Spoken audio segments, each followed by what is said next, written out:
کہ کبھی اے نوجوان مسلم تدبر بھی کیا تو نے، کبھی اے نوجوان مسلم تدبر بھی کیا تو نے، وہ کیا گردو تھا تو جس کا ہے ایک ٹوٹا ہوا تارا، وہ کیا زمانہ کیا حالات تھے، ہماری کڑیاں جہاں سے ملتی ہیں، ہمارا نسب جہاں سے ملتا ہے، وہ جب راستے سے نکلتے تھے تو راستے پر ایمان قبول کرنے پر مجبور ہو جاتے تھے لوگ،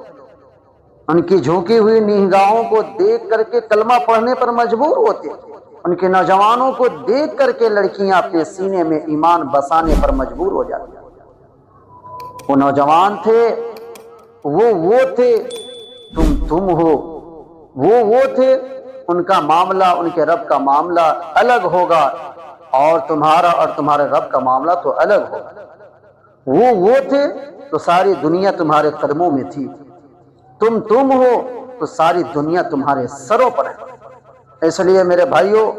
یہ جوانی جو اللہ نے ہمیں دی ہے نا، یہ اپنے خواہشات کے مطابق زندگی گزارنے کے لیے نہیں دی ہے، بلکہ یہ جوانی اللہ تبارک و تعالی نے اپنی عبادت کرنے کے لیے دی۔ اس لیے میرے بھائیوں، پب جی میں، گیم میں، سوشل میڈیا میں یوں ہی اپنے وقت کو ضائع مت کرو۔ وقت کو قیمتی سمجھ کر کے جو بھی وقت کا صحیح استعمال کرتا ہے وہ شخص کامیاب ہو جاتا ہے، اور جو وقت کی ناقدری کرتا ہے نا وہ ناکام ہو جاتا ہے۔ اس لیے گیم کو لات مارو، سوشل میڈیا پر ناچ گانے کے چکر میں مت پڑو، بلکہ قرآن و حدیث کو اٹھاؤ اور اس کو سمجھنے کی کوشش کرو۔ جب دین کو سمجھ لو گے، قرآن کے مطابق زندگی گزارو گے، تم کامیاب ہو جاؤ۔ آج ہمارے گھر میں اگر کوئی بیمار ہو جائے اور ڈاکٹر کہتا ہے کہ 24 گھنٹے میں 3 مرتبہ دوا لو اور 1 مرتبہ ہم سے آ کر کے ملاقات کرو، تو پورے گھر والے پیچھے پڑ جاتے ہیں،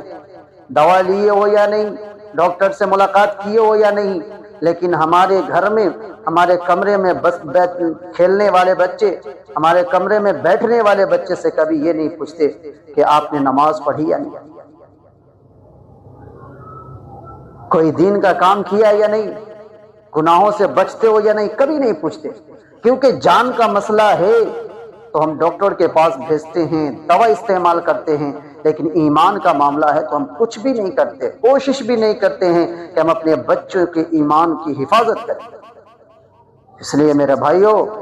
وقت کا صحیح استعمال کیجئے، وقت کو ضائع نہ کیجئے۔ یہ جوانی ہے، جوانی کو غنیمت سمجھ کر کے اللہ کی عبادت کیجئے، انشاءاللہ تعالی ضرور کامیاب ہوں گے، اور قرآن و حدیث کو اٹھا کر کے دین کو سمجھیں گے ہمارے نوجوان، اور اس پر عمل کریں گے تو انشاءاللہ تعالی ہم پھر پوری دنیا پر حکومت کریں گے۔ اللہ رب العزت ہم سبوں کو عمل کرنے کی توفیق عطا فرمائے، آمین۔